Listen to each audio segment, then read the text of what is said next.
Thank you for joining us. In this video, we're going to explain how to determine what you should be charging for labor as part of your flat rate tool.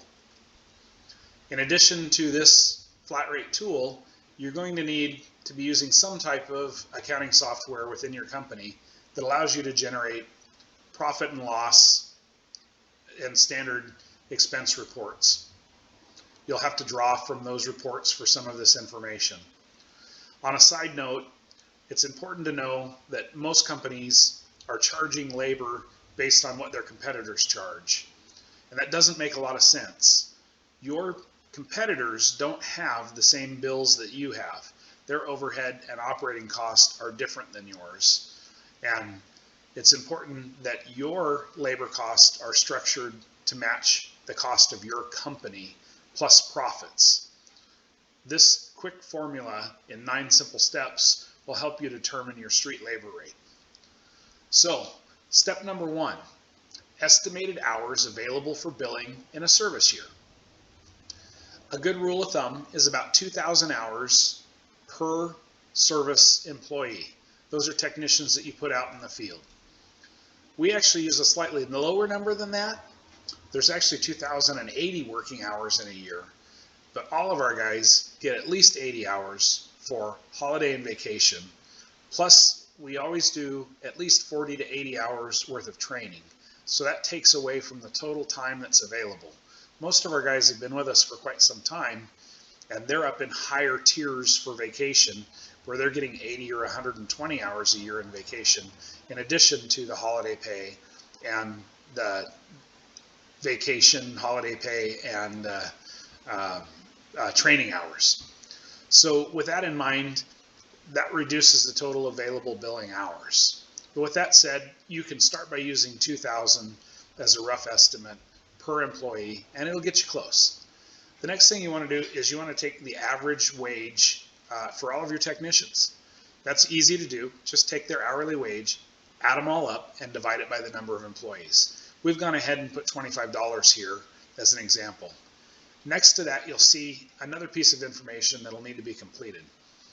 What this is this is what all of your benefits cost. Things like your holiday, your vacation, medical, dental, retirement insurance. So those are in addition to the wage. So ours right now actually run closer to 55% of the average wage. But again, for an example, we're using 50%. For an efficiency ratio, you can see we've made a note here that the industry average is 52%. Your target should be 75% or better.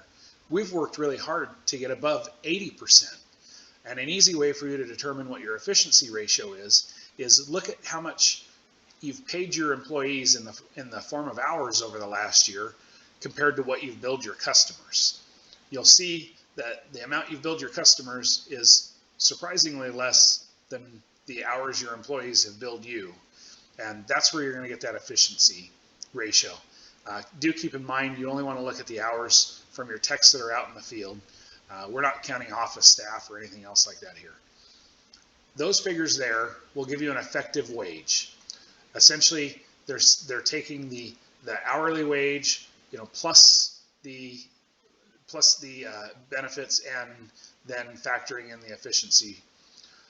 Now the next one's kind of difficult for some people that don't have good accounting systems, but it's fairly important in calculating what your rate should be.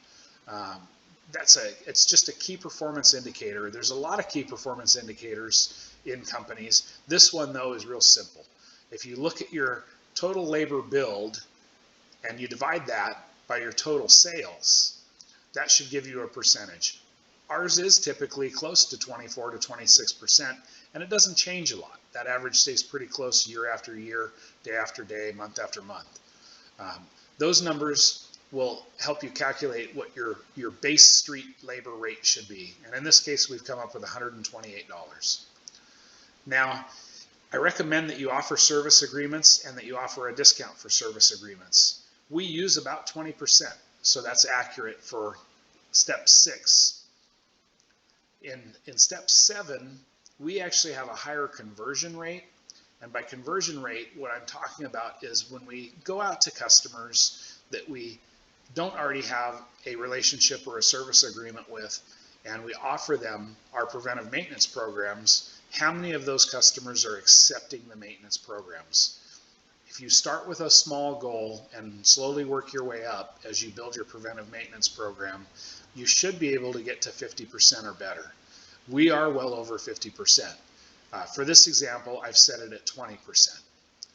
The net effect of the discounts and service agreements is a 4% change in your required street labor rate. So non-service customers will actually pay that higher labor rate, and your preferred service customers or maintenance contract customers will pay that lower $128. Hopefully that gives you some insight and some information into how to use this tool to determine what your labor rate should be, and that labor rate will forward into the next video where we'll look at setting up the flat rate task and parts pricing and markup. Thank you for joining us, and we'll see you in another video.